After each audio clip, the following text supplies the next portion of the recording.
I on my mission felt that I was called there to love the people, and through that love and obviously teaching by the Spirit, I could help them come into Christ. And I realized as I was reading in Moroni 7 one day in my personal study that it says, and it hit me in Spanish because reading the scriptures in Spanish, the phrase goes that la caridad nunca deja de ser, which means never ceases or never stops existing or being. And that's different than the phrase in English, which is never faileth. I thought that meant that in any situation you love and the outcome is always success, which that definitely applies.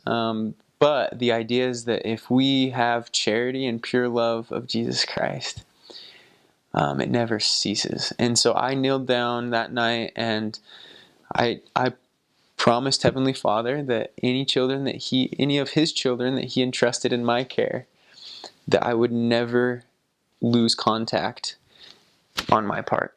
Of course, there are some people that I haven't had contact with for a few months, not because I don't try, but because they moved, or I'm still trying to find them on Facebook and their cell phone numbers changed, and they're not active, which is really unfortunate. But even that, I know I'll never give up on those people. And specifically with one lady in my mission,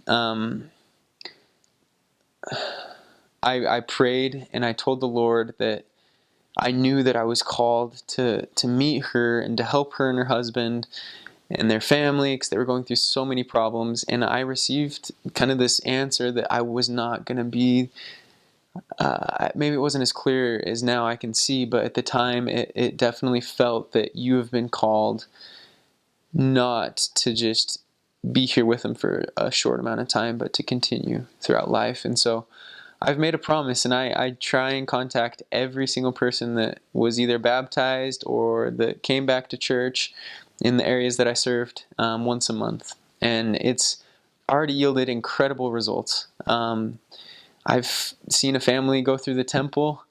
Going back to my mission this weekend to see another family go through the temple. A few people have already been endowed. Just the follow-up, the continuing to help them endure to the end really has paid off. And that specific family that I felt so impressed to keep in contact with, they've made huge strides in their progression as a family. And I know they'll accept the gospel. It might be 5 years down the road, but I'm patient. I'm willing to help them out until they do.